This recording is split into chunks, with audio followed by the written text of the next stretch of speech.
Welcome back, guys. It's episode 2 of 2021 Grinding Harder. We're in Columbia. There's so much national forest down south of us, so we're going to be heading to Mark Twain National Forest. Rules are different there. We can actually place trail cameras out on this land. We're going to place a trail camera and hopefully gather some intel. We're going to go out and scout, look for some runways, hopefully find some bedding, and then put a camera wherever we think we can get some pictures, just so we can glass deer on a lot of the other spots that we're hunting. This spot down here though, you're not going to be glassing deer. The only way for us to figure out what's out there, rather than sit in the woods before season and hopefully something walks by, because that would not only kind of be a waste of my time, but it's unnecessary, we just put out a trail camera and gather some intel that way.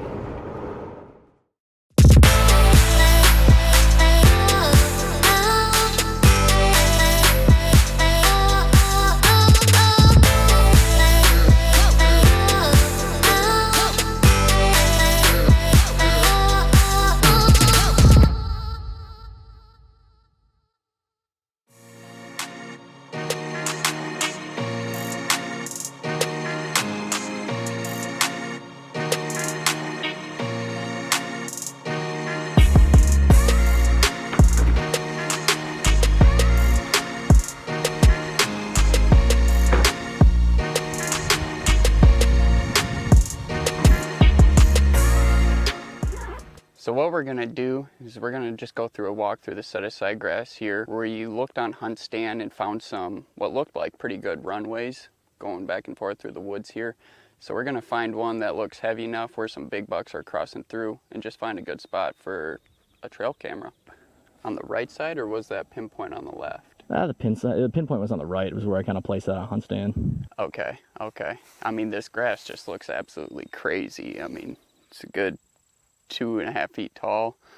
Looks like we may have had somebody driving through with a four-wheeler, but Welcome to Missouri, right? yeah, you can see the tire tracks going all the way along. But other than that, I mean, it looks kind of old. So we're gonna get up on that point there and see if we can't find some major runways coming out. Well, again, when Mother Nature provides, you can't turn her down. Wild blackberries everywhere. Make sure they're ripe. I don't know if anything bad happens if you eat them when they're not ripe, but Guess we'll find out. So originally we thought we were going to go right there with my waypoint. Granted, we parked over here, but we ended up walking a little far past this because it just didn't look that good over there. You know, we passed some raspberry or blackberry shrubs in here, which were a great pit stop. But we're here now. I think it turns into private over here, and we're going to just walk around in the woods on this edge here. But there's oaks everywhere here, and the acorns are actually looking pretty decent. So I'm hoping we can just go find a runway, walk the edge. When we hunt Minnesota, southern Minnesota in the bluffs, we kind of have like a 3/4 rule, meaning you have the top of the hill and then the bottom of the bluff. There's always deer runways about 3/4 of the way up. So we're going to kind of walk down the edge, probably only 30 to 60 yards, find that runway where they're cutting along the edge and just get up on it. Okay, so we stumbled into a minor issue. I looked on Hunt Stand, and we noticed it looked really good as soon as we got right here. It was super thick from where we came from, opened up into here to where I would kind of want to hunt. Seeing that black mark on the tree, I was kind of looking at it like, that's got to mean something. So we got on Hunt Stand, and this is literally the property line. Any farther that way is private. Kind of down, it's weird how it cuts out, but down the hill it turns into private as well. But anywhere from here back behind Kyler is public. So we're going to actually track down back into the public and kind of backtrack where we came from. We walked from the field. We're going to go through the thick here and just hopefully find something that's huntable. Dude, did you see that thing? I just got eaten by Godzilla spider. Wet, sweaty spider webs, they don't mix. I need to invent that hat.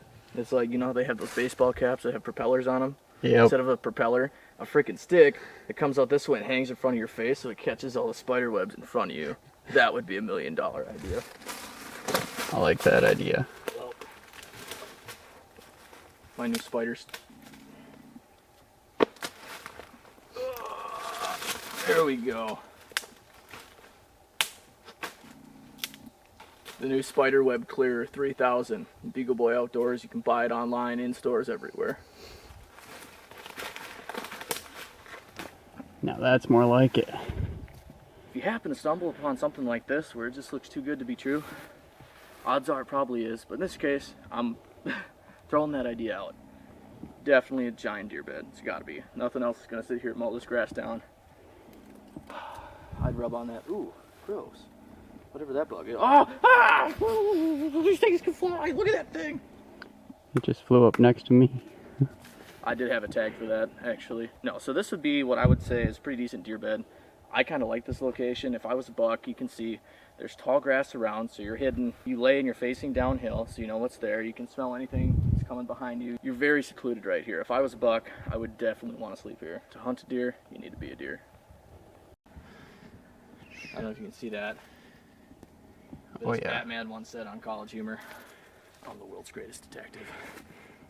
Those buck beds are literally about 30 yards that way.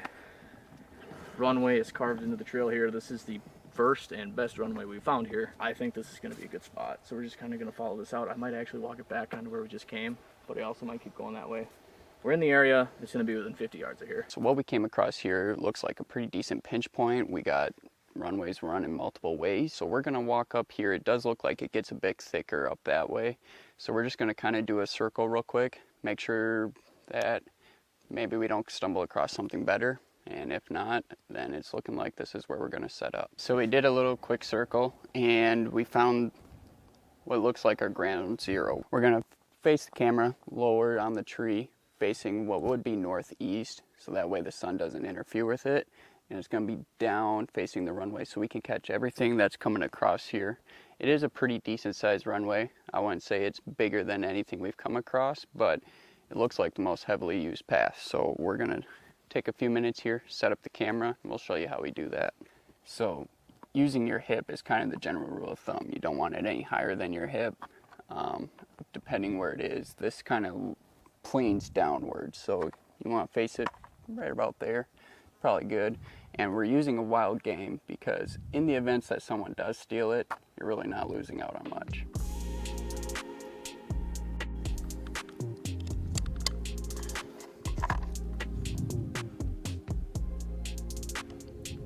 All right, now you just close it. It's good to go.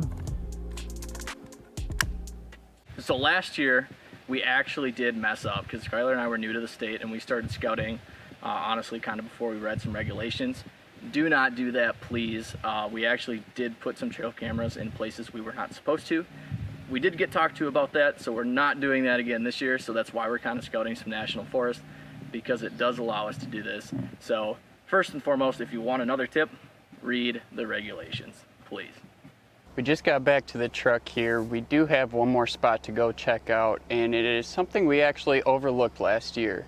And it's something that's new to us, we've never really done before, and that is actually city limits hunting. There's a little class you can take in August to where you get permission to go out and hunt within city limits. They do have designated areas to where you can hunt. We have one specifically picked out in mind that we never really checked out before. We do know there's actually some big bucks in city limits. This spot is in the city of Columbia, which close to home, so shouldn't be too far of a drive. It might be just a nice spot for after work. Okay, spot number 2. Looks like we got a hay field, freshly mowed, so they got hay bales all over the place. So let's go check it out. You got the extra video cameras and batteries in your bag? Golden. Sweet. Nope. No, those definitely are not apples. That's a, I don't know, maybe. Definitely not. Dude, it is an apple tree.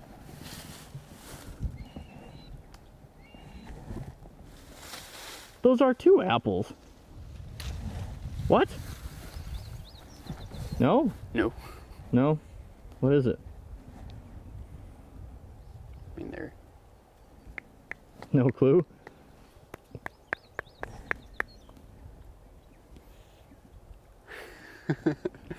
We're from Wisconsin, all right? We don't know what this stuff is. Probably walnut. I mean, they're hard, so I don't know. I think it's some kind of... In all lack of credibility, we should know what that stuff is. I'm gonna be honest, I have no idea. It probably is a walnut. Yeah, that's some sort of mysterious fruit or nut. I think it's a nut. It's gotta be a walnut. It's hard as a rock. Probably. Deer probably like those too. This way.